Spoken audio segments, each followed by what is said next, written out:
Hello, welcome to the Change Truth podcast. My name is Carl, and on this series of podcasts, I'm going to be speaking to people about drugs, addiction, and mental health. A large portion of these discussions are going to be on the illegal drugs and their potential to be used medicinally when people are actually educated on how to use them that way. On this first podcast, I speak with Trevor Millar, who treats heroin addicts out of Vancouver with the psychedelic drug Ibogaine. It's illegal in Canada, and it has a very high success rate for treating addiction.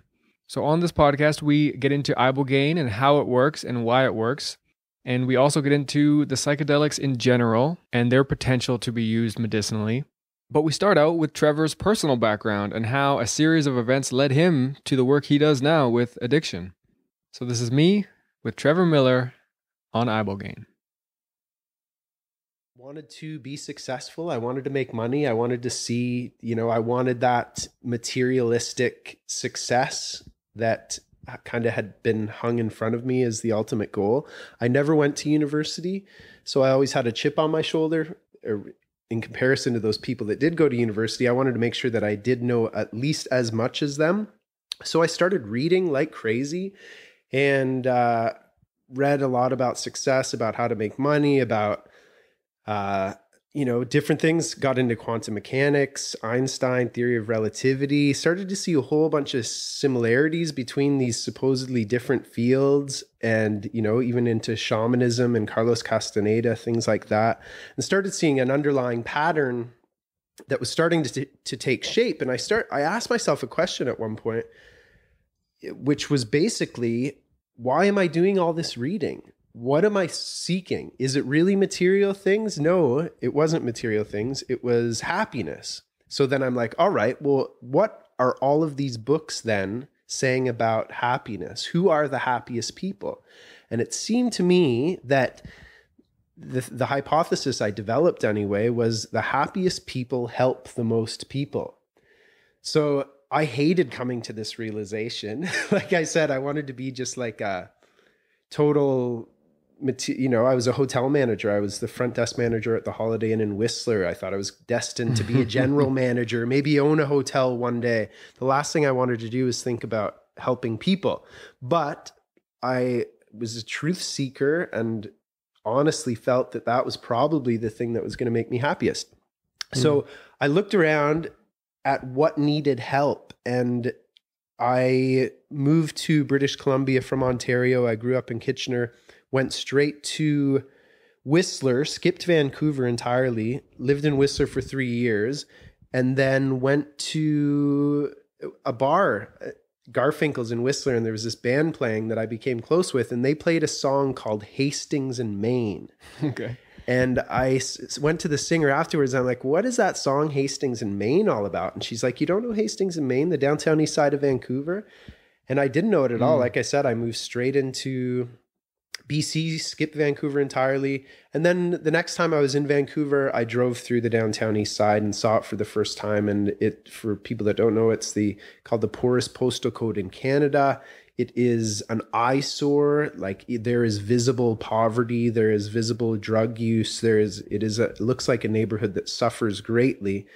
And I decided that if I was going to try and help people, maybe that was a decent place to start. It seemed like there were a lot of people that needed help there. So I had no business trying to help the downtown east side. I had no social work background. I think I had a compassion for addicts because I had really flirted with substances and come very close to addiction myself. Okay. Serious addiction to a lot of things. There were times in my life where I thought I was in an inescapable pattern of addiction. Thankfully, that wasn't the case. But so I saw what was that with? Was that with like heroin? No, that was more alcohol and cocaine. Okay. Just the kind of the party drugs. The party drugs. Weekend, exactly. The weekend party drugs. Cocaine I wasn't exposed to till, it was maybe my third year in Whistler. A friend brought it to me and said, Millar, it's time for you to try cocaine. And I was so nervous about it, but then snorted that first rail and of course felt awesome. I heard a story once Elton John talking about his first time doing cocaine, and he's like, and I loved it. That's the thing about cocaine. Everybody loves it. Yeah, right.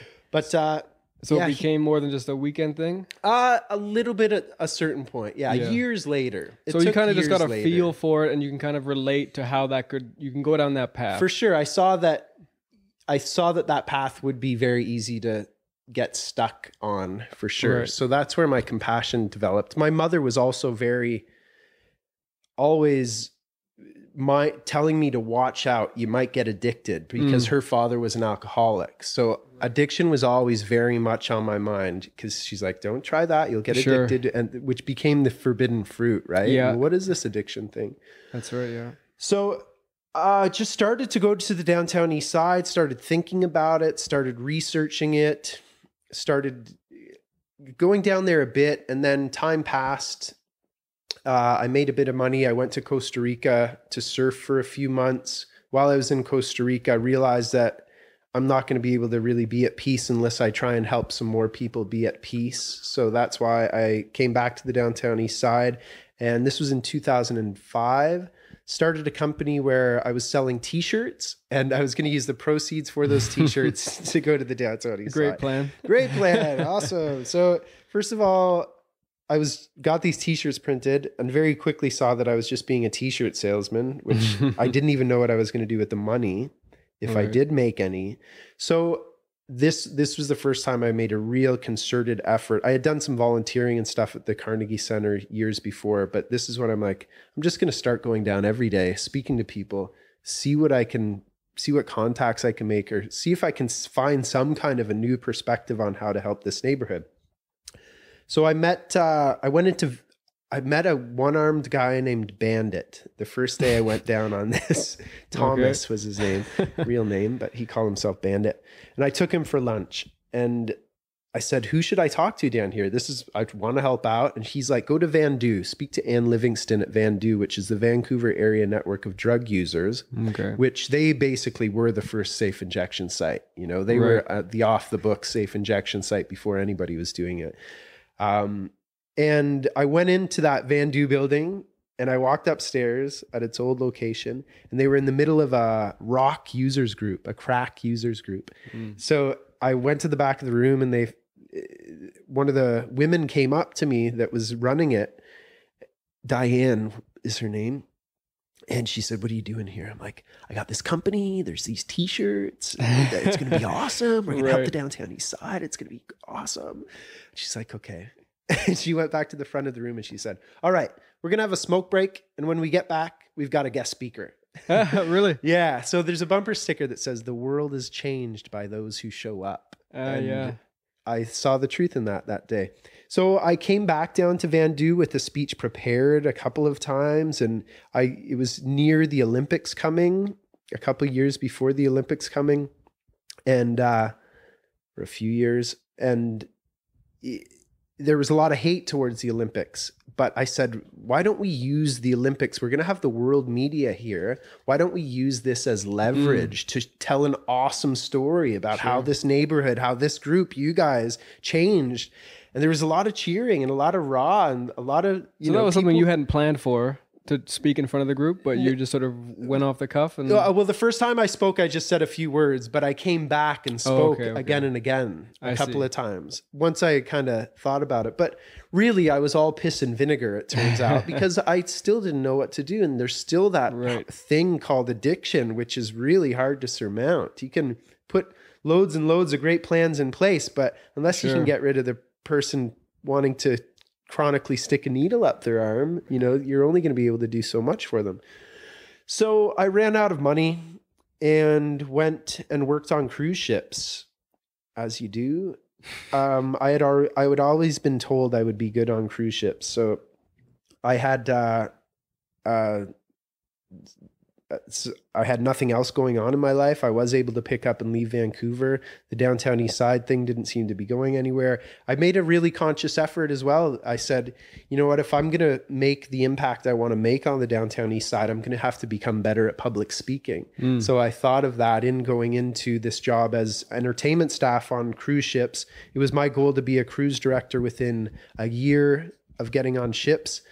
And everybody laughed at that goal, said it was impossible, but it only took me 8 months. Wow. And met my wife on ship. She's a singer, wonderful woman. We got married in 2010, moved back to Vancouver, and I went back to the downtown east side. And I called up Anne Livingston from Vandu, thinking I had met her before, and said, "Hey, it's Trevor. I'm back in town. I'm going to be downtown east side again. Let's meet up." And she's like, "Oh, okay, sure." And as soon as I saw her, I'm like, "Oh, I don't think I've ever met you. Sorry, I was getting wires crossed in my head. Do you mind chatting anyway?" And we sat there, and she's a legend down there. She's really done a lot. Someone who's been working at it for a while. Yeah, now. done a lot to help the downtown east side and created Vandu, her and a handful of other people. Right. So she was very open, and for somebody who has quietly in a closet been wanting to help this neighborhood, to then all of a sudden have this woman say, "Wow, it's cool to meet somebody like you with vision. We're kind of too busy putting out fires." Right. Awesome. So, but still, I'm like, well, what can I do? And I call it the Iboga vortex. It's incredible synchronicities that come out. And it's really not only about Iboga. I find it's around plant medicines in general. You find incredible synchronicities. Mm-hmm. But sitting on a binder on the wall behind Anne Livingston, that whole time I was talking with her, and we chatted for like 3 hours, there was a binder that said Ibogaine on it. And I said, "What about Ibogaine?" You just asked about it? Did you know about it before then? Oh, no, I knew about it. I had lived with a woman who owned a shop called The Spirit Within, which was all dedicated to entheogenic plants. Okay. I had... You'd done some research already? Yeah, I had heard of Ibogaine. I knew that it had anti-addictive properties, but didn't... That's it. I know one guy that had tried it once, and... he was a weird guy anyway, so I didn't really have much to go on, Right. So I just said to her, "Hey, what about Ibogaine?" And she said, "Actually, my phone rings all the time. People are looking for that," because her name was associated to the Iboga Therapy House, which was now defunct, but the website was still up, and people were finding... I think they had to call a number to hear a voicemail. On that voicemail was 2 or 3 names, and Anne's was one of those. Wow. So people were seeking it out. People were seeking it out. And because I had this interest and kind of background in plant medicines, I said, well, let me follow that lead. Let me see what I can do there. So I found a source for Ibogaine online. The phone rang. The first people I gave it to were a 72-year-old man and a 68-year-old woman. Wow. Who... she wanted it for psycho-spiritual reasons, and he wanted to quit smoking. And let's just skip that dark part of my history and say that I learned very quickly that I didn't know what I was doing. Right. And there's more to it than there's just taking This Ibogaine is man, like we still see different reactions week after week working with this. Right. So we'll get into the actual effects and everything. And so when you started out, it was more about you had researched ways to be happy, kind of, and you found out that you wanted to help people. And you had this passion, it seems like, for helping people in some way. And you found people that needed the most help, and that was kind of where you started. Yeah. It wasn't about, like, a lot of people who get into this have been like in that situation themselves. Say they've been an addict, and then they've helped heal themselves, and then they want to help heal others in the same way. Right. But that wasn't necessarily really the case for you. Yeah, that was the case for my business partner. Okay. My business partner had an experience with Ibogaine that completely changed his life, that helped him with some addictive tendencies. And the medicine basically told him, "You're going to be working with me." Oh, yeah. He was in England at the time, and he got this message like, go home, move out of Kelowna, go to Vancouver, and start doing Ibogaine. So I treated, these few people and then didn't anymore, but the phone still rang. And as the phone rang, I basically said, look, you need to go to Mexico, find a reputable provider, do what it takes to do this properly, because it is a pretty intense situation. So that, that a couple of years, I gave people Ibogaine, and then it was a couple of years before I gave it to 3 or 4 people, a couple of years before the phone rang again, and it was Anne Livingston saying, did you know there's an Ibogaine providers conference in town? I've put you on the list as a provider. You should go down and meet your fellow providers. And you hadn't given it for years. No, but the phone still rings. Right, and right. Anne and I had still been in touch. And, you know, I guess technically I was a provider because I had given it to at least a handful And this of people. Ibogaine, just to be clear, this was legal the whole time. Yeah. Right? This has always been legal. It's always been legal in Canada. Yeah. Right. Yeah. It's illegal in the States, and it seems like it was more of in the 1960s, kind of when they just blanketed anything that was quote unquote psychedelic. Yeah, it got caught up in that, even though, you know, that schedule of drugs means there's no medicinal value, which is obviously not the case with most of these plant medicines. I'd say, yeah, nearly all of them. Yeah. So then at this Ibogaine Providers Conference, I was introduced to my business partner, Gareth, and it was an introduction that was basically, this is Gareth. He's interested in working with Ibogaine in Vancouver. I said, nice to meet you. I'm not interested in doing that at all. But he called, he said, do you want to go for coffee? We went for coffee, and I heard his story, and I knew very quickly that he did know what he was doing with Ibogaine. Okay. He had gone to Mexico. He had his own experience, been initiated that way. He went to Mexico, found a provider that would teach him, spent some time with them who are still his good friends, learned a lot about the medicine, and came back to Vancouver, and we met. And at this time, my phone was still ringing. I said, well, rather than the next time the phone rings, rather than me just telling them to go to Mexico, maybe we can meet with them and see what happens from there. So it was a family that called. It was the father called for the two sons. He had two sons, one 28, one 32, and the 28-year-old's girlfriend were all very much addicted to heroin. The 32-year-old was smoking it. The other two were injecting it. And we got the medical test done. We got an EKG done. We got the blood work done. All the things that I now know are very important before giving Ibogaine to everybody. And we treated them in the father's basement. He had a basement suite that was vacant. It was a really good location for it, actually. We did the 28-year-old and his girlfriend the first weekend, and a couple of weeks later we did the 32-year-old, and it went really well. And both those guys are still not using. Really? The girl was a bit treatment resistant from the get-go, but her life, from what I've told, is still a lot better than what it was before she had Ibogaine. Mm-hmm. And yeah, and Gareth and I got along great. We had a great time. And we said, let's do this. So that's actually, it wasn't quite that quick, but it did. You know, a few things happened, and my wife said at one point, she's like, I can't get this Ibogaine out of my head. I think you're supposed to be doing that. And so I looked into it a bit further and spoke to Gareth and decided that, yeah, let's, my wife works on cruise ships still, so she was going to be gone. Sorry, my dog is in the middle of this podcast trying to get me to throw a ball. So my wife was leaving on a contract. I had been thinking about perhaps getting a roommate at that place in downtown Vancouver, but instead we said, let's get out of downtown because that is very close to the downtown east side where there's a lot of easy access to heroin. Right. I had always liked White Rock, so I pulled up the internet and found a place in White Rock. And that was in April of last year. We have treated about 50 people through here in that time. And we're showing based on a really, really loose, non-scientific poll. Basically, I pulled out my files and went through every single file. And my criteria is, are they not using right now the substance that they came to use to get rid of or interrupt that addiction? Yeah.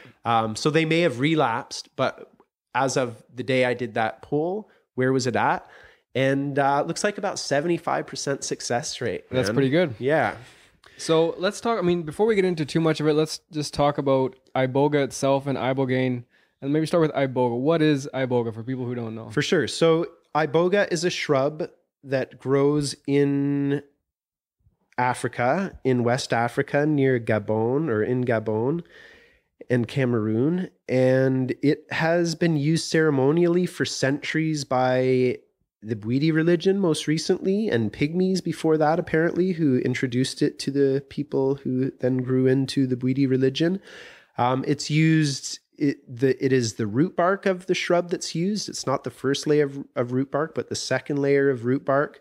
When it's used ceremonially, it's basically like eating sawdust. You might have to eat about 30 grams of sawdust over the course of a couple of days. It induces I like the word psychedelic. Psychedelic, the word actually is supposed to mean mind manifesting, and Iboga definitely does that. So it brings you on a 36-hour long journey where your mind is manifested in many different ways. People talk about it as a dreamlike state more than anything else. Yeah. It's different than any other psychedelic that I've had experience with. It's really its own thing.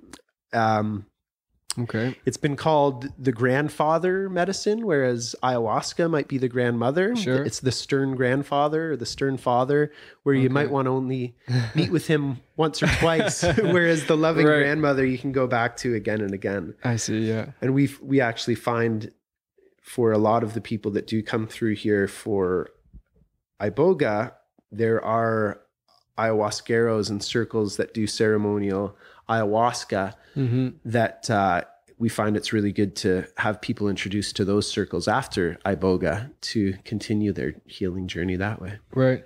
And so, but you use Ibogaine specifically? Right. Yeah. So been used for centuries ceremonially in Africa. And then in the 1960s, 62, I think, a guy named Howard Lotsoff in New York, he was a person that was addicted to heroin. And his chemist buddy, I heard this story from his lady Norma. His chemist buddy apparently knew that Howard would try anything and said, "Here, try this Ibogaine." And he was apparently on his way to a psychologist or something when he popped it and went on this intense, unexpected trip, but came out the other end and he's like, "Wait a second. I haven't been craving heroin the whole time I've been on this, nor am I craving it now." So that's when its anti-addictive properties were discovered, and Howard Lotsoff became a huge champion for Ibogaine. Okay. As far as that's concerned. And Ibogaine is just it's extract? Yeah, it's one particular alkaloid in that root bark. So there's basically three ways that you consume root bark. There are Iboga, which would be number one, would be the unrefined root bark. And then there is a refining process that takes place that pulls out all of the alkaloids, of which there might be, I don't know, I've heard different things, 20 to 50 different alkaloids within Iboga.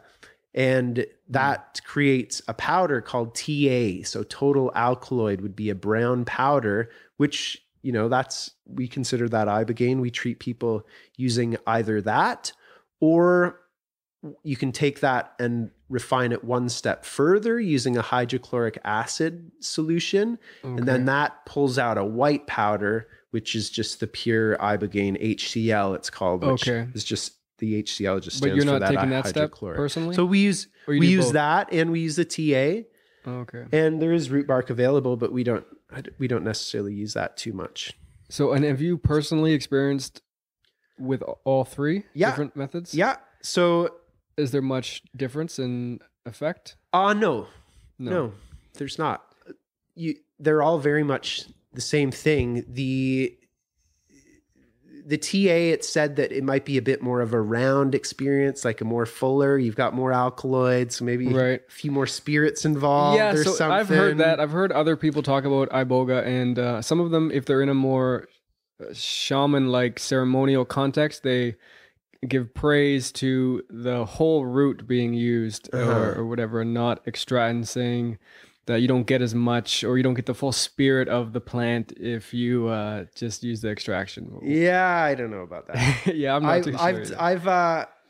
I myself will do microdosing with root bark, which is lovely, just a small amount, even just during your day. It doesn't have any psychedelic effects. I really feel like it's got an intense intelligence to it. That's what I find about Iboga more than anything else. So you can microdose using small amounts of root bark. I've also done a ceremony using all root bark, which was a full Iboga ceremony with copious amounts of root bark. They capped it up, so we didn't have to taste it, but that was still like a full kind of 24 to 36 hour long experience. Right. Very intense. And then I've also done TA right here in the house. Again, it's very intense, but to me, it's all very much the same Very thing. similar. Yeah. And you're going to have a different experience no matter what. For sure. Each time is going to be different. It's you, right? Yeah. You know, it's the set. It's the setting's one thing. The setting with Iboga seems to be lying on your back with a blindfold on in a lot of cases, or if you're in Africa, maybe the whole village dancing around you.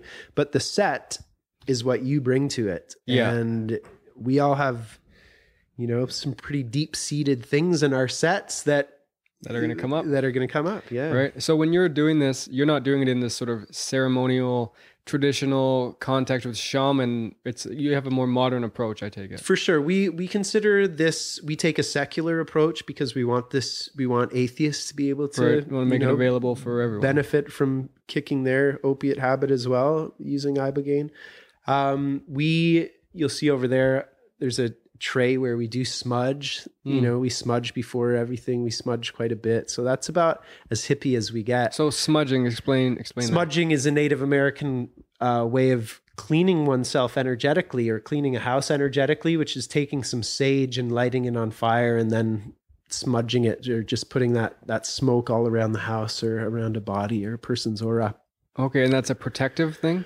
I think it's more of a cleaning thing from what I understand. And protective there's a couple of cool stories with smudging. The first one is the first time I was ever smudged. It was before a Native American sweat lodge. And I was excited to get in the sweat lodge, but I didn't have really a spiritual bent to me at that time. And, he smudged me and I totally felt it. Like I felt a lightening in my aura, and I'm like, whoa. And he's like, shh, like respect, you know? Okay. Right. So I really felt that. And then there's a great movie on Netflix called Wide Awake or something. And it's this guy who all of a sudden just started seeing spirits, and really like overnight, his life was changed and turned upside down, and he started seeking answers for this. Is it a documentary or? It's a documentary. And he said, and now I'm the kind of guy that smudges. And he explains what smudging is. And he's like, you know why I smudge? Because right now I see a dark spirit up in that corner. And when I smudge, that spirit goes away. Really? So yeah. That's fascinating. I haven't seen that. I'll have to check it out. So what is the setting like when you do this with people? So we have a house that we have for this work. It's a 3-bedroom house, and we use the master bedroom with the ensuite bathroom as the room that our clients stay in when they come. We work mostly with opiate addicts, mostly because, you know, opiate addicts tend to be in a really desperate place, and nothing else seems to be working for opiate addiction.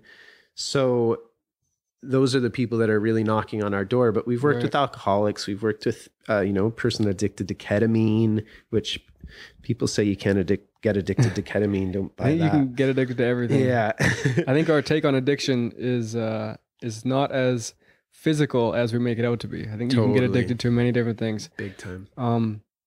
Now, do you have is that you're pretty much 100% treating addicts? You're not having people come to just... No, we have psychospirituals as well. So, people will call for depression. I would rather treat somebody for their heroin addiction. And there's a great documentary called Hoffman's Potion, which is all about the therapeutic use of LSD in Canada. Okay. In the Is that the Alcohol Anonymous? 60s. Yeah. It's related. It's not really related to that documentary, but they did treat alcoholism in that. Okay. And on an interview in the 60s that they showed there, the doctor that was involved said, alcoholism is great because you can tell if it works. Right. And it's the same with heroin addiction or addiction in general. I can tell if it's worked. I feel good about knowing I have done a great job because that person's no longer sticking a needle into their forehead. Whereas somebody who's depressed, it's harder to see. And, I had somebody... I wrote on the libertyroot.net website. I have a blog there where I try and blog quite a bit, just mostly because it's great for search engine optimization if you've got more unique pages there. So I tend to blabber on there. But I had a guy email me once and he said it was about depression. And he said, you know, it's hard to see if I'm using again. Like, is using again when I go into those Eeyore type thoughts and get down, and when I get mad at the military industrial complex. And I replied to him, I'm like, yes, that's what you need to come to realize, I think, is you using again is indulging in negative thoughts. Sure. And Ibogaine's going to be able to interrupt that to a certain degree.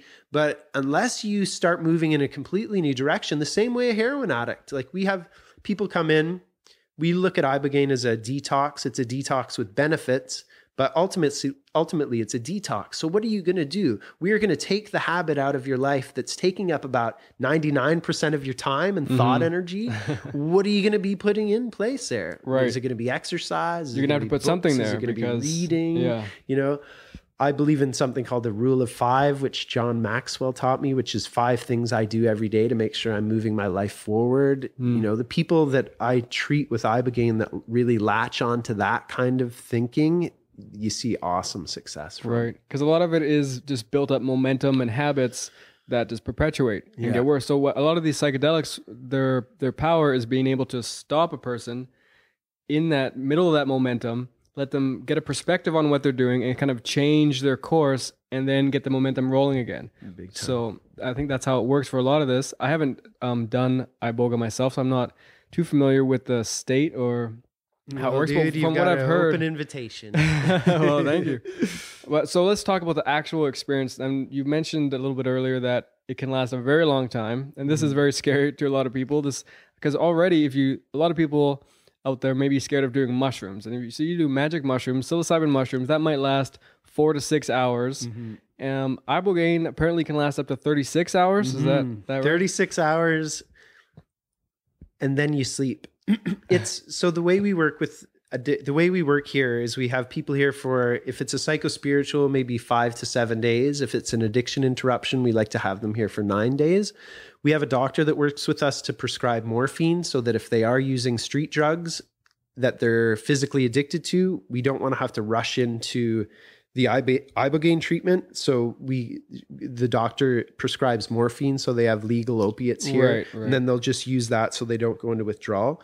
Then we do a small amount of Ibogaine on the first couple to few days, and then we do the big flood dose. So we're basically weaning people off of we try to, as much as possible, wean the people off of the opiate before their big dose. Right. And so weaning off both in just normally taking less, but also Ibogaine itself has some kind of physical cleansing. For sure. Even when we give a small test dose amount, their withdrawals will go away for the day. So and then they'll need less that evening if that's the direction. So when you do like a test dose or these smaller doses, that's not lasting 36 hours. No, that might last 6 to 8 hours. Okay. Yeah. 6 to 8, that's a small dose. Still a small amount, right? Okay. So then the big experience is we do bring in a registered nurse for that. Okay. There are medical tests that need to get done before they even walk in the front door here. Right. And then we have a few great nurses that work with us. But the day of the treatment, the way it normally goes is they'll wake up and we'll feed them a bit of papaya, not too much, just a little something to coat their stomach. We give them an anti-nauseant and then we give them the Ibogaine, and it's based on milligrams per kilogram of body weight is what it's based on. So we weigh that out according to the person and start administering it slowly, and it builds up. But the way it looks to us that are overseeing it is that person's basically lying in bed for about 24 hours straight. Right. If for the first 6 to 12 hours, if they need to get up to pee, for example, they're going to need help. They get very, very shaky. It's really a medicine that takes place entirely within you. There's not much, You're not going to be able to see a lot of what's going on from outside. Yeah. Like when I did my big first full flood dose, I remember at one point, saying to everybody in the room that was overseeing me, saying, "Oh, I wish everybody could see this." And I remember saying that, but I don't remember what I was seeing when I said that. And that's the nature of a lot of these things, is that you experience these things, but it is hard to remember. Like you say, it's kind of like a dream or something. Yeah. And the next day, often you might remember how you felt during it, but you maybe don't remember exactly what you saw or what you experienced. Yeah. Right? I really remember one pinnacle symbol from that entire experience. And that it seems like that was the only symbol I really needed to remember, because it's helped me kind of ever since. Right. So did you try, when you first personally tried Ibogaine, was this after you had sort of been thinking about it as a healing medicine for people, or is this, when did you first try it? Yeah, I broke kind of the cardinal rule of being a psychedelic therapist, is I had not tried Ibogaine before I gave it to people. Oh, you hadn't even done it yourself? Oh, okay. It's just the way it timed out. I had always been very eager to try it, but you know, those first 3 or 4 people that I gave it to, that was kind of back to back to back. And then I finally set it up so I was going to do it myself. And I took it, and my wife was sitting and another gentleman was sitting. This was before I met my business partner. And what happened during that is I moved too quickly, and I burped and I tasted it, and that caused a gag reaction. So I purged it all way too soon. Oh, really? The medicine, it still messed with me for 24 hours. It wasn't cool, that very first experience at all. But then my next experience with the medicine was beautiful. And it was like, I sat up in bed pretty much the whole time, and with a smile on my face. My business partner was angry. He's like, that's not how it's supposed to happen. He's like, oh, the only guy in the world who smiles during his Iboga experience. That's funny. But it really did, you know, I had a beautiful experience, but I had also, before having that full dose, I had also worked with ayahuasca. You had kind of 3 or 4 times leading up to that Iboga experience, and ayahuasca kicked my ass. Really? Showed me my flaws, and I worked on them. Okay. And I went back to ayahuasca and got my ass kicked a little less. So we should mention. So by the time I got to Iboga, I had really done the work. So I didn't need to be taught too much, I feel. I was taken straight to more heavenly realms. That's interesting. So let's just mention, for anyone listening who doesn't know what ayahuasca is another psychedelic plant-based medicine, generally available in South America, where it is legal in a lot of countries. It's made from 2 ingredients, generally. One plant that contains DMT, I think, which is the chacruna.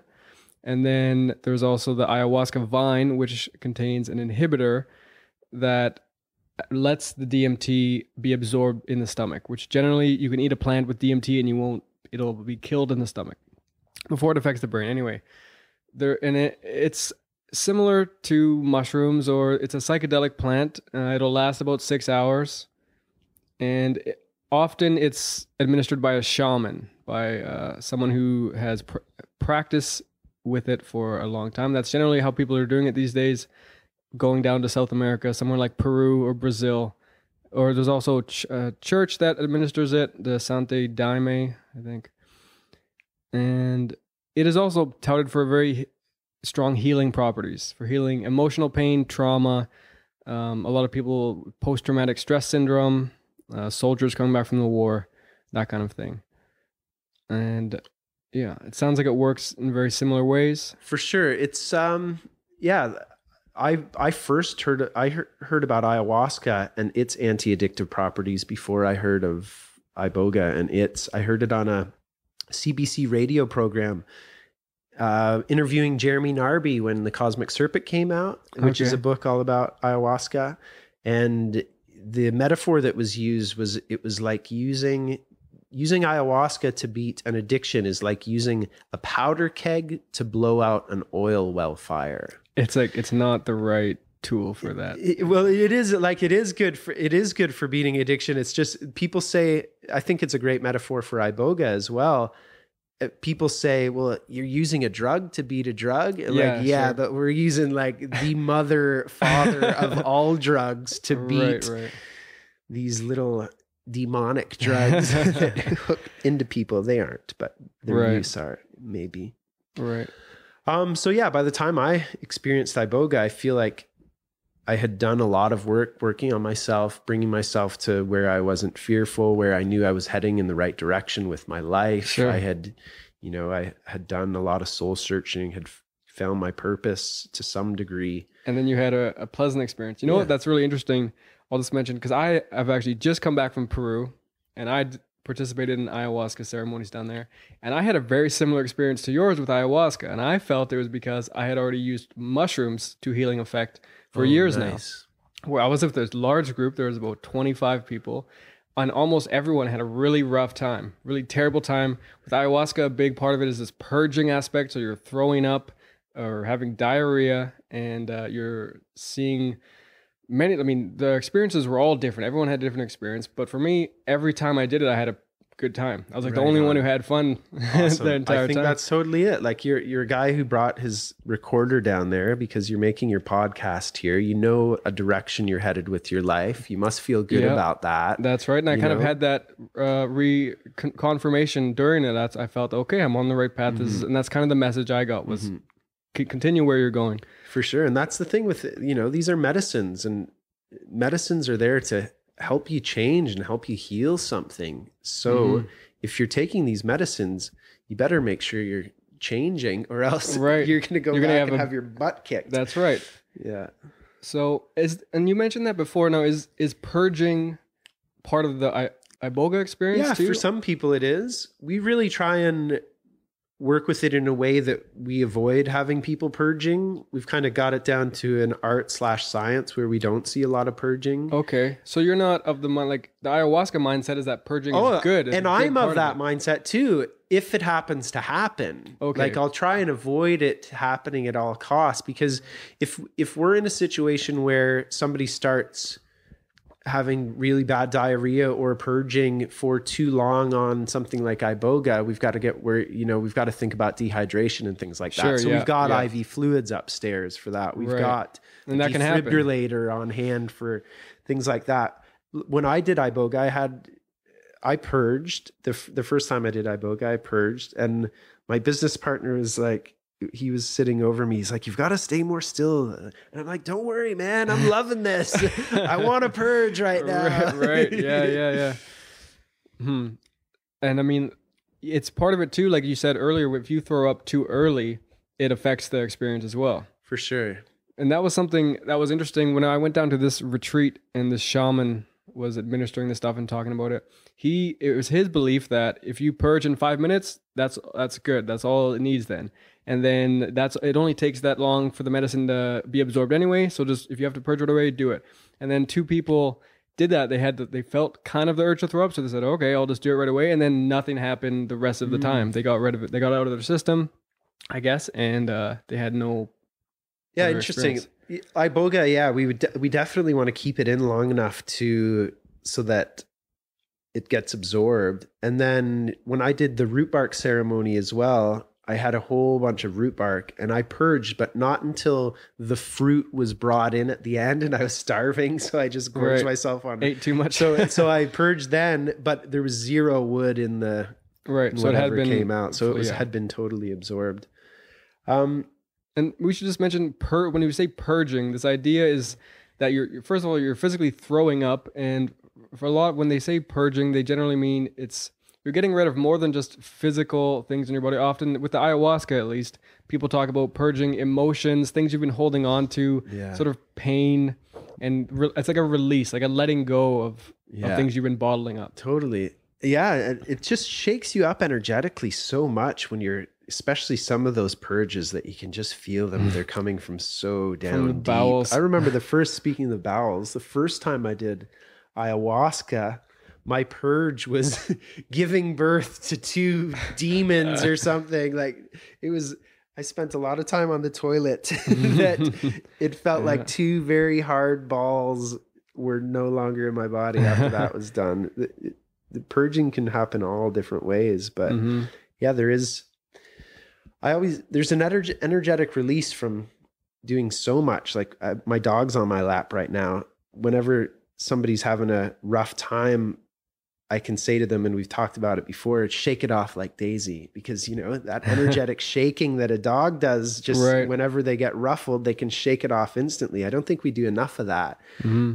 And purging is that to me, is just getting stuff in full off effect. Your bones, you know? I mean, there was an experience at the very first night of this ayahuasca retreat that I was at. There was one man who was a military man from the United States. He had been in Iraq for a few years, and he definitely had post-traumatic stress syndrome. So when he got home, he had a couple of children who he was very concerned for. He was packing bags in his house for at any moment's notice to be ready to go and to fight, defend his family, guns all over the house, in this high stress mode.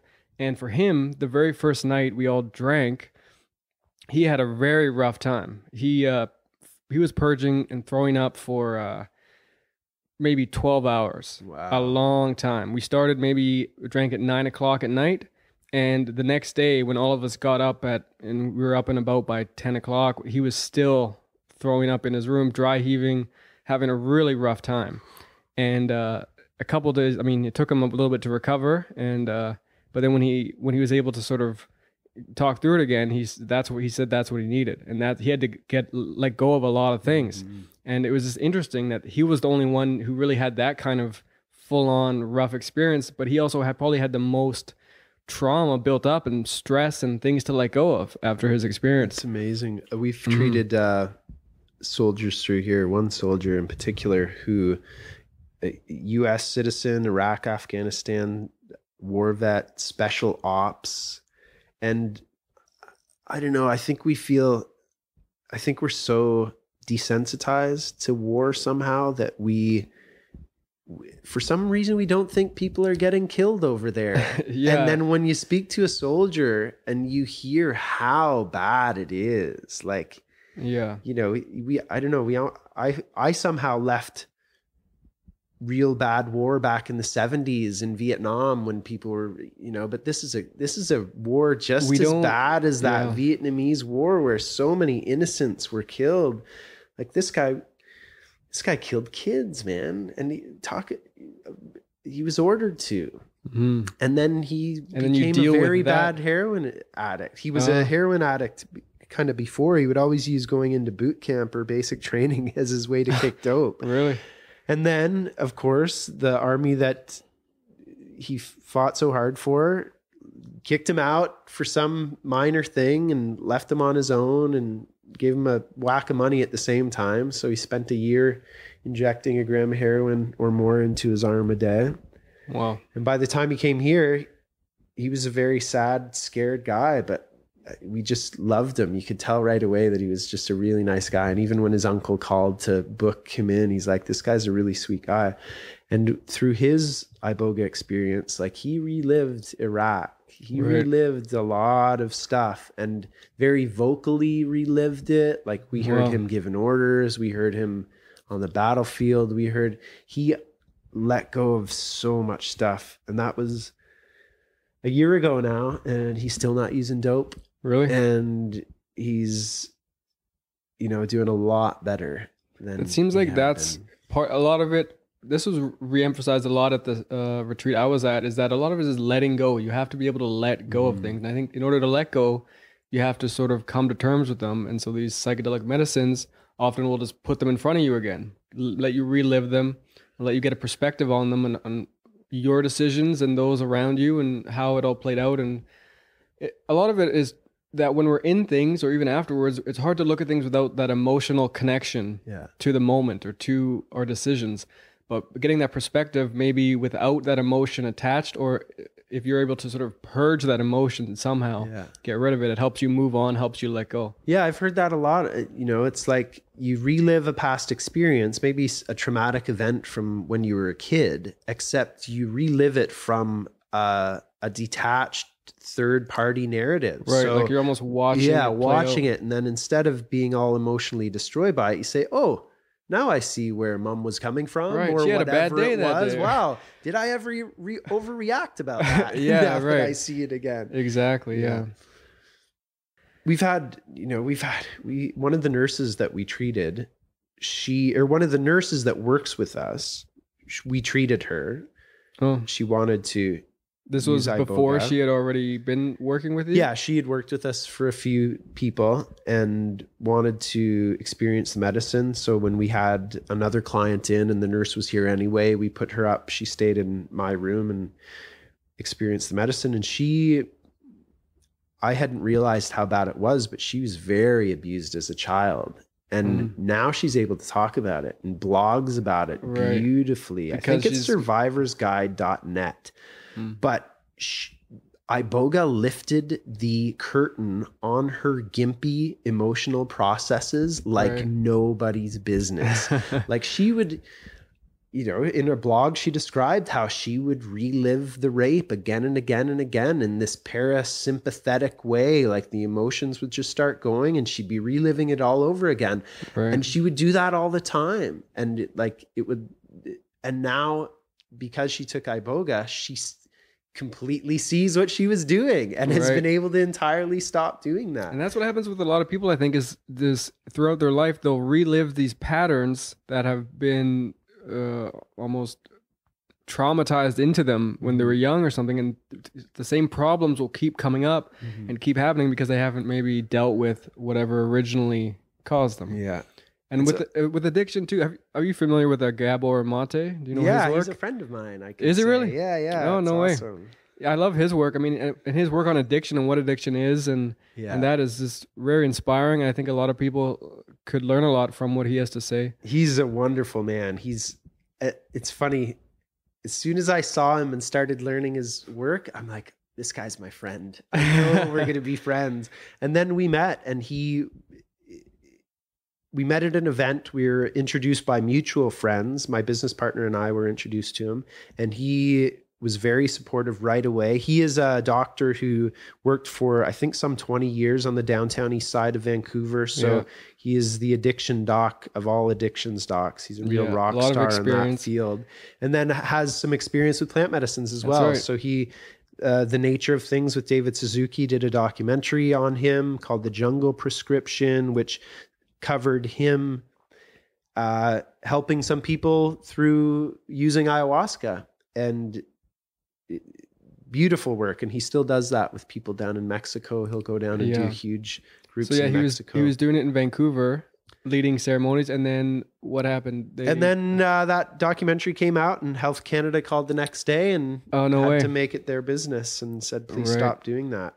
And they got a word of it, and just because DMT, the ingredient, is illegal, and DMT it's produced in our own bodies. Our own bodies produce DMT, yet somehow they've made it illegal. Yeah, makes no sense. But that is another one of the most potent psychedelics out there. So of course it's enemy number one. I wrote a blog post on my first time smoking DMT.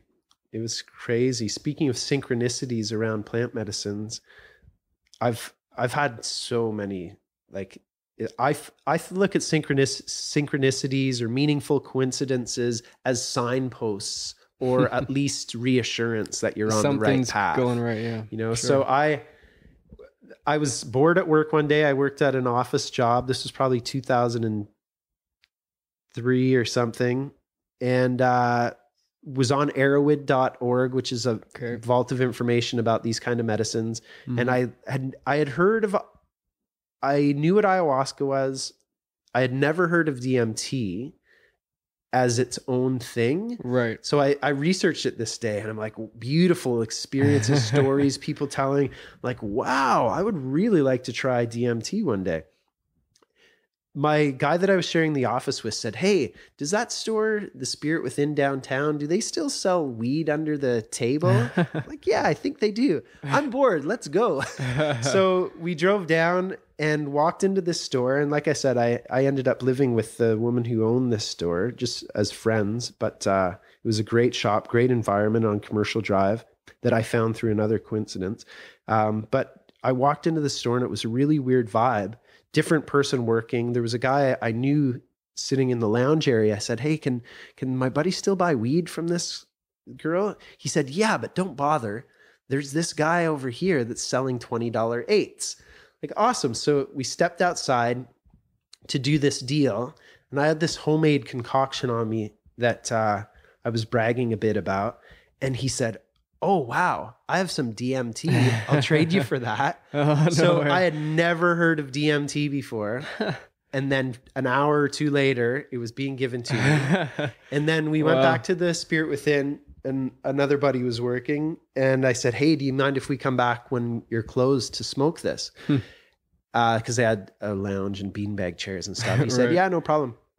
So we went into the store. Oh no. So we got permission to do this. And then as I'm walking out of the store to go away and come back a few hours later, some guy's at the door saying, "Hey, it's my birthday. I always smoke DMT on my birthday. Do you know where I can get any?" So boom, another crazy coincidence. So then there were 3. And then, that first time smoking DMT was the single most transformative experience. Really? So you got a lot out of smoking the DMT. Yeah. I used to be very agnostic, if not atheistic. I was raised in a kind of the United Church of Canada, a really liberal Christian church. Yeah. And kind of in my early 20s, threw the baby out with the bathwater. I'm like, you know what? This is a bit too much fairy tale. This is all garbage. So I just threw it all out. And then something happened. I read a book at one point that talked about almost God in the perfect context for me to get it at that moment, which was, it said something about a thinking substance that permeates all the interspaces of the universe, and a thought impressed upon that substance brings about the thing thought about. And I'm like, wow, is that the God that the Bible was trying to tell me about? Right. And I started researching all the religions I could get my hands on, and became, rather than looking for the differences in them, what are all the similarities in these religions? And of course, they all come from the exact same seed of information or experience that happens within a person. So with that spiritual context, when I smoked DMT that first time, all of a sudden I felt every cell in my body, I could feel it being aware of me being aware of it. So all of a sudden, every cell in my body, I could feel it. And then that expanded to the whole universe, and every atom in the universe, I could sense it being aware of me. And then my ego silenced out, and there was this presence that was kind of guiding the whole situation. And I just saw this beautiful expanse of perfection. And then I saw that every noise, every sound, every sight I had ever seen had been sent to me specifically like a FedEx package, like with such intent behind every single sight and sound we'd ever seen. And that was the same for everybody I was shown. And it basically, I felt and knew the truth to be that we are all Christ, we are all Buddha, we are all the one child of the universe. And then my ego got traction again and started talking and saying, well, what does this mean? And this presence just said, it's perfect. You can't mess it up. Your concepts of imperfection spring from a bed of perfection. Right. There's nothing to fear. Nothing to fear. It's you. And it basically said, this is your heritage, this knowing, and work your way back here without smoking this stuff. Right. Like we just said, DMT is produced in our body. I am pretty sure that we are able to get to a level of spiritual understanding where something chemically changes in our body, and that DMT is no longer instantly absorbed back into the system, and we have our own endogenous psychedelic drugs. I think so. When people talk about achieving that through different means, yoga is often meditation, even running, heavy exercise. People talk about that runner's high and these things. And that's, it's available, it's out there, but these drugs also are a means to get there quickly. It's like the fast track to experience it first, to even know that it's out there. Yeah. And it totally changed my life. Like seeing the perfection, that underlying perfection, like I realized, it took me years later to realize that, wow, I've been shown my immortality. Right.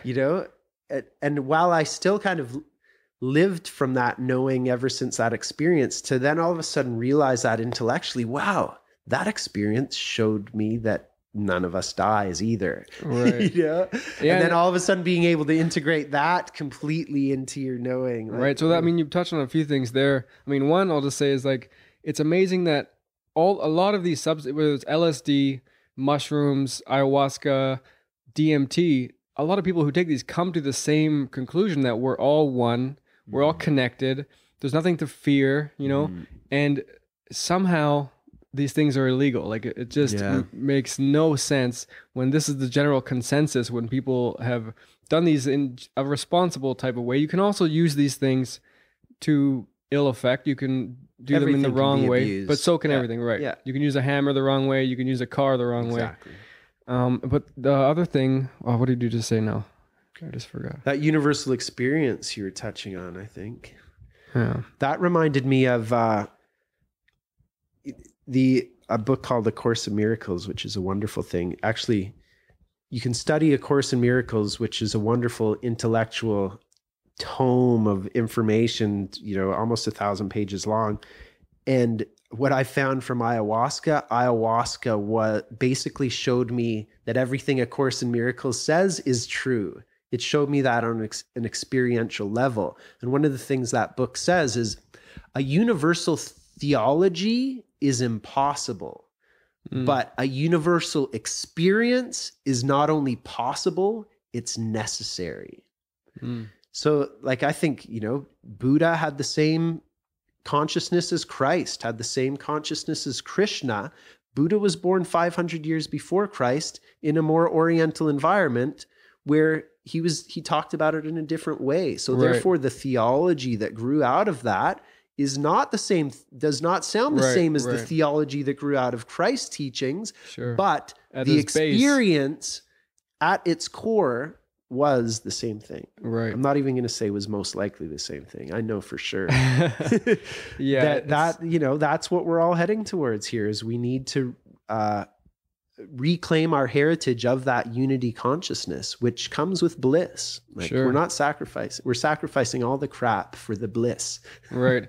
So, I mean, let's back it up a little bit. So people listening right now, we've touched on Iboga and Ibogaine specifically, but let's go through the actual experience of, if you take a full dose and you're going 36 hours, is it just like full throttle the whole way, or are there kind of ebbs and flows and kind of waves to how it's said that there's 3 different phases of the experience. The first phase would be almost like, I think, I don't want to use the words that other people use to describe it because I'm going to get it wrong. But the first stage, to describe how it feels as horribly as I can with such a universal experience, but it's more, the first 8 to 12 hours is that dream state where you are elsewhere. If I tapped you on the shoulder and said, "Here, have a drink of water," you would instantly come back to the room and you would realize what was going on. But then you can close your eyes and immediately go back into this dream state. Not everybody gets the dream state either. Not everybody remembers it, at least. Maybe everybody does get it, but it's not always retained.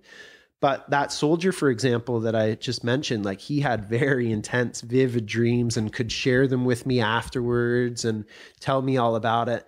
So that lasts, like I said, 6, 8, 12 hours. The next 12 hours is, and really it's the next 24 hours is a very introspective state. So time seems to drag on forever and you are given all that time to really see where you've been in your life, where you want to be in life. Right. It's that introspective state that really seems to last forever, which it doesn't. That's something I tell all my clients beforehand. If, you know, sometimes if you've tried mushrooms, if you've tried certain things, you know, that feeling that it's never going to end. Well, it always ends. Right. So just enjoy the ride. That's the gift of grace. I think that rebalancing that's going to occur at the end of all of these trips. Right. And that does sound familiar to something like mushrooms, but just in a longer time span. But mushrooms as well, it's the visionary state, usually comes on quickly. And then you do move into like a introspective sort of, I mean, it's different. It's hard to really describe these things, but generally that's, and then there's like a come down. And I'm assuming the come down with Iboga is quite long. It seems like it's gonna, like, from what I see in people, it's like at the 30-hour mark, it still seems like it's gonna last forever in a lot of cases, you know. It really drags on for some people, but then not for other people. One of the a guy who was probably one of the most treatment resistant people we've ever had through here initially, by the time he had his flood dose, he was in heaven. He's like, I don't want it to stop. Really? I feel so good. Thank you so much. And that was all the way until about that 36-hour mark. And then around that 36-hour mark, that's when people will finally be able to get to sleep. That's the other thing. People feel very, very tired, but they can't fall asleep. Right. I've experienced that as well. Your mind is just too active. Too awake. Yeah. Right. And so I like what you said about the visionary aspect too. A lot of people who haven't experienced psychedelics or maybe have done them in like the 60s, an older generation now, they look at them and they have this fear that you're going to see these hallucinations or visions that are uncontrollable, that are in like, it's this idea that you're going to see a dragon in your room, right? Mm-hmm. But a lot of the time on these medicines, these substances, the visions you see are, it's like if I said right now, imagine an apple, you'd think about an apple and you can still look around the rest of the room if you wanted to, but you can also kind of see that apple sort of in a way. And it's kind of like these things just open that visionary aspect of that apple just up a little more. You kind of see it more clearly. You're able to really delve into that space a bit more. Yeah. I think that's right. I say to people before they come here, I say, Iboga is like Santa Claus. It knows whether or not you've been naughty or nice.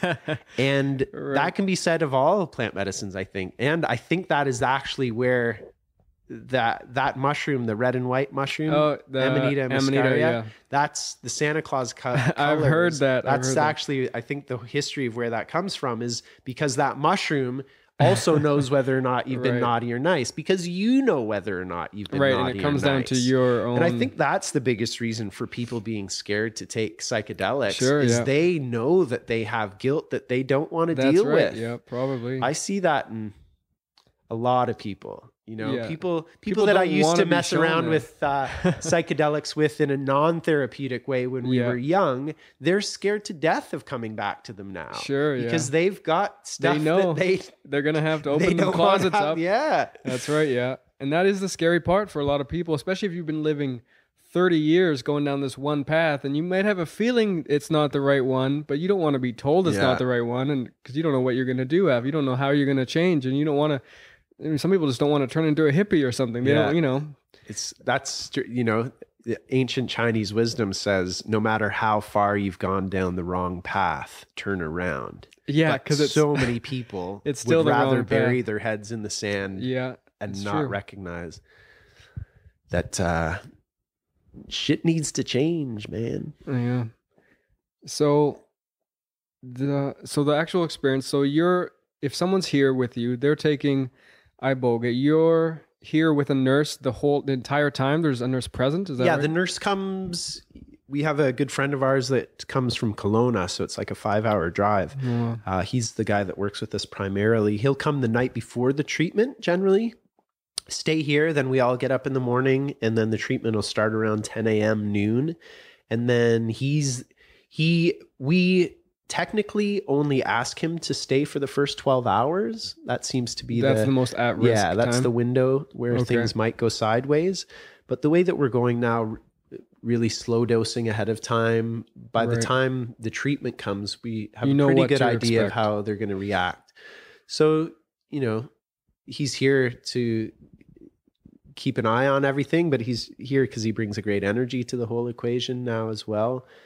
And we ask him to stay for 12 hours, but he's generally here for about a full 36. He's here till the next morning generally. Okay. And I just want to talk about other alternatives, like for hardcore addicts like this, whether it's alcohol or heroin, generally those are the most physically addicting, maybe also nicotine and smoking. Mm-hmm. But their other options are to go to these other rehab clinics, centers, and often they're maybe like a 30-day stay somewhere. And it might cost them like 20 to 40 grand or something, like a lot, right?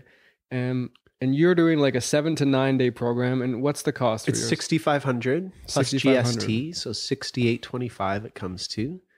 And that's for 9 days. We take care of every single need while they're here.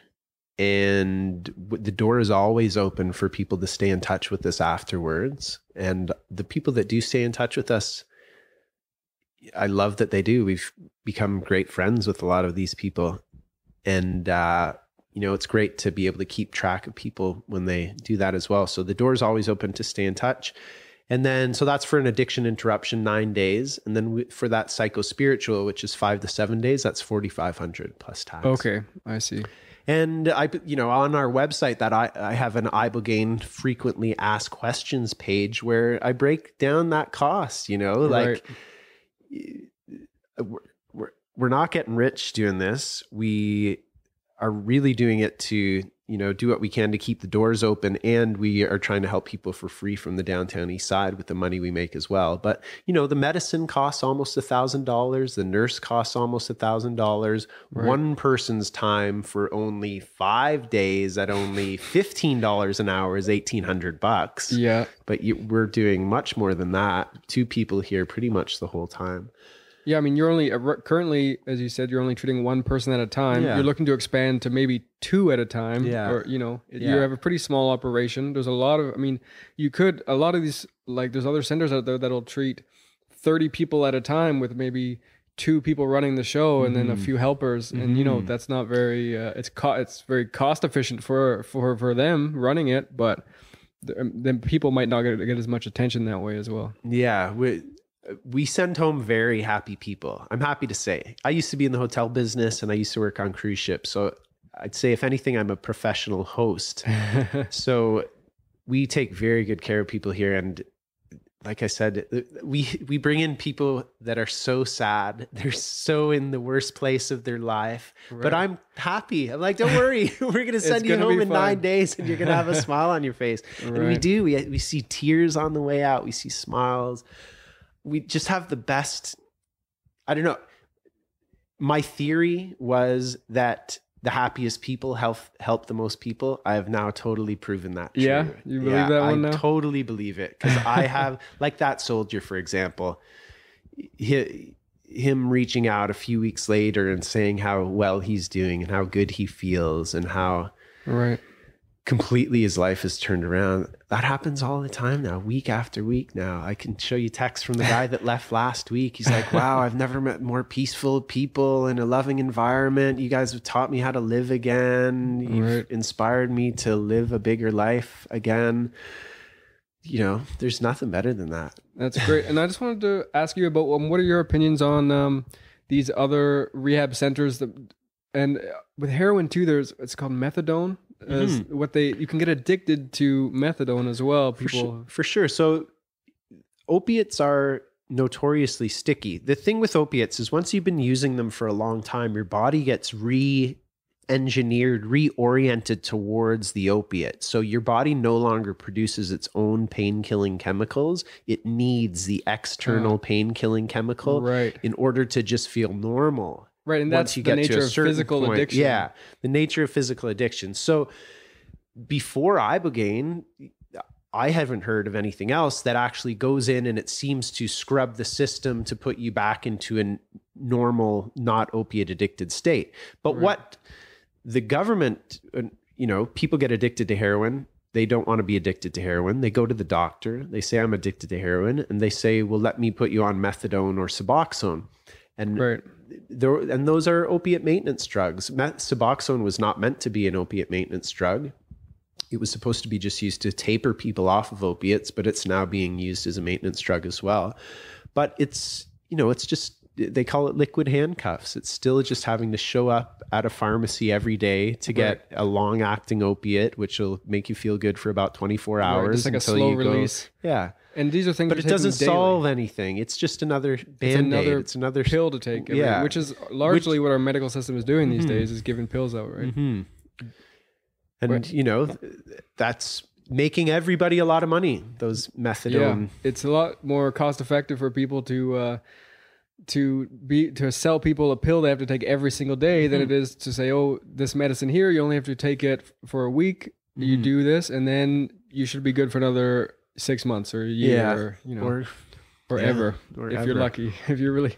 And so I just want to talk also, as we wind down here, I just want to ask you about the people who don't find the success with this kind of medicine. Like, I'm sure you said you maybe a 75% success rate. What about the people who don't find success? For sure. That's like my mission, is to, what's that special sauce? What is it that I would love to see 100% success rate, of course. So I'm always looking for what is that difference. And it's really hard to put your finger on, but on the other hand, it's not. That 25% from what I've seen seems to be like the 21-year-old kid that we treated, where his mom called us to make the appointment. He had never been kicked out of his house because of his dope use. He was still being supported. Okay. Mom says, we want to get you off of this. I heard about this Ibogaine. You should go. Okay. And he said, sure. And he came, and he was no longer physically addicted to opiates by the time he left, which happened to be on his 21st birthday. But he had heroin waiting for him in his bedroom, so that's a treatment resistant person. That's not somebody who's not actually wanted to get off dope. Yeah. Themselves, right? Whereas, a very good friend of mine, Star, she came in and she had no usable veins left. She was injecting into her forehead. She had been using for 20 years. She had tried everything to stop. She was 37, 38 years old. Had tried again and again and again, had been to jail, really wanted to be off dope. For that kind of person where the love affair is over, they have the will. They want not to be doing this anymore. For that kind of person, it works every time from what I've seen.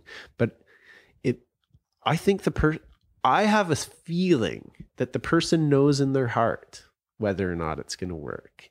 Sure. You might have a real, I think the people that it works for have a real true faith and want for it to work. Whereas perhaps those people that it doesn't work, maybe they don't quite have that faith, or maybe don't want it to work. And that's that intention that a lot of the shamans that work with this kind of medicine will often talk about how important intention is. Because it really does open up to yourself and what you want out of it, like what you're looking for. And on the other hand, even those people that it doesn't work for, meaning they're no longer using the substance they told me they wanted to get off of, they still seem to benefit. Sure. They still seem to benefit tremendously. For example, we just had a woman that we were going to treat for free from the downtown east side. We've treated one guy for free already, Aaron, and he's doing amazingly well. That was a year ago that we treated him. And he met this girl someplace and said, maybe you want to check out Ibogaine and speak to my friends. So we started working with her and started conversations and said, yeah, you know what? Come on in here. Let's take care of you. So she, like I said, we do a few days of test dosing. And on those, she had a couple of days with small amounts of medicine in her. And on that third day or so, it came out that she wasn't ready, and we're glad that it came out that she wasn't ready. We didn't have any hard feelings. We told her to please call us when she is ready, but it kind of works like a truth serum like that. Right. And I think that's why it's nice that we have this nice and slow, non-pressure method of working the medicine into people. And we had another guy at the exact same time as her. And, he was the complete opposite. He was about 10 years older than her. He had been doing it a bit longer. He was done and done. Whereas he was ready. She wasn't ready yet. And that's, she's at peace with that. And I talked to her a few days ago and she's like, you know what? I'm still doing way better than I was before I came to your house. Thank you for helping me out. Because even just that small amount of medicine and being in a loving environment where people honestly care. And that's a big problem with how the situation is right now, is something like this. It's great that you can do this legally and you can have this set up and you can do it safely and you can do it over a period of days where you can test out the doses and monitor the people physically and everything. But right now, with all these other things being illegal, we can't have that in place. There's no clinic set up to do mushrooms safely or to do these things that could be helpful to people. But right now, the culture around them is just promoting this sort of recreational use for fun. And like, drugs can only be used to get messed up. And there's no structure in place for people to have this experience safely and responsibly. Yeah. At some point, and at some point, all the adults of the world are going to have to wake up to the fact that prohibition hasn't worked once. It's not going to start working tomorrow. Yeah. You know, it proved to be the thing that created organized crime in the early part of last century. It creates criminality. There's nothing else that creates criminality from what I can see as much as prohibition on these substances. I love LEAP, Law Enforcement Against Prohibition is a great organization. Yeah, I've heard of that. And they, you know, the guy that's in charge of that put it the best way I've heard of it is it's a multi-billion-dollar industry. Do you want it in the hands of the Hells Angels or the government? You know? That's and right. Portugal has led the way. They've kind of laid out the map of how this is possible. It is possible to make everything legal and help us. You know, it's not necessarily the heroin addiction that's hurting people. It's the criminality that comes from the heroin addiction, being forced to be a criminal to once you've been using heroin long enough, you need it as bad as a diabetic needs insulin. Right. And that's something I think Gabor Maté has said. I'm not going to put this as well as he did, but we're basically the people who are in the most pain and who are suffering the most, who have the most trauma in their lives, are seeking out these things like heroin to kill the pain. We're punishing the people who are in the most pain in our society. We're locking them up, making them criminals, and outcasting them when really they need help. They need the healing.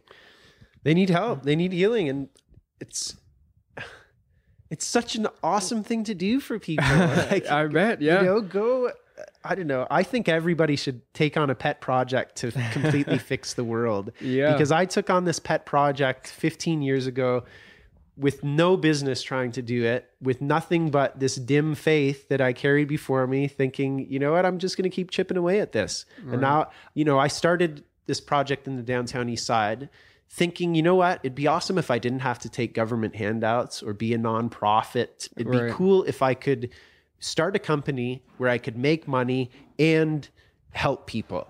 Right. And that's exactly what I've done. I've taken a complete, you know, an idea that it was a ridiculous idea, and I've turned it into something with the help of a lot of awesome people. But yeah, you know, we all need to find our purpose and live it. Yeah. And I just want to end just by talking about how, well, these things are very powerful and can be very healing. They're not just a magic bullet that's going to heal everything you've ever done and steer you on the right path right away, and you're not going to make any more mistakes, and it's all going to be gravy and all going to be beautiful. It's going to help you find that path, but you still have to walk the path. You still have to make the right decisions and overcome resistance the whole way. It is magic compared to the idea that they're just bad for you, and clearly they're not fully, but they also can be used in bad ways, and they can be dangerous as well. So it's not something that you should just go out and run out and take all these drugs because, they're all medicine and they're all great for you, you know. Yeah, you have to be very careful and responsible, and I wish that they were at least legal for situations like what you're running here, where people could use them in responsible ways and help others with them, you know. I think a great model for work like this is like a midwife. You know, if midwives learn from people how to be midwives, and then it's done in the home. It's, you know, a community thing. I think that's a great, you know, you take somebody who has experience with it. I'm not sure if this is the thing that we put in a full medical model. I don't think that would work one day. But I think if we, like you said, just do this responsibly. And yes, it's about the work. The medicines show you what work you might do. I heard a great story about ayahuasca. This woman was very cold at night, and that was her intent. Is she went to the medicine saying, how can I fix this? I've been cold for decades. And the medicine said, put on your socks. You know, so if you went back to the medicine a couple weeks later with that same question, having not put on your socks, you're going to get your butt kicked. Right. So like I've done that with the therapeutic dose of LSD. It gave me a laundry list of very practical things that I needed to do that subconsciously had been bothering me, that I didn't even realize, like taxes, things like that, like weird things where these medicines will often show you very, very practical places to take action. It's true. Places where you probably knew you could be taking action. But the point of it all is to do the work. And not everybody will agree with me on this, but I'm of the mindset that these are medicines that you take only until you need to take them. You know, hopefully we become enlightened beings that no longer need external substances at all to learn and to grow, or not to, you know, at that enlightened state, hopefully you see everything as continuously perfect and expanding in further perfection. That's the ultimate goal. I think so. I think the ultimate goal is that, that these medicines are things that we only use while we're sick, and then they will just become our spirit friends and guides that I think right now there's just a lot of people who are very sick and definitely benefit from these things. So the world is sick. We were all born into a conversation that was well underway, and that conversation was not talking about the right things at all. Right. Well, I really appreciate you talking to me. Thanks very much. I think the work Carl. you're doing is great, and I hope to see more people follow the same path. Cool. Thanks, brother. And thanks for doing this podcast. This is exciting. More people talking about this is what we need. And my dog apparently wants to talk he wants now to join as well. Good timing. All right. Thanks, buddy. Thanks a lot. All right, guys, that's the podcast. That's it. Thanks for checking it out. If you'd like to find out more about the work that Trevor's doing, you can visit his website at libertyroot.net. And if you'd like to find out more about the work I'm doing or get in touch with me, you can head over to changetruth.com.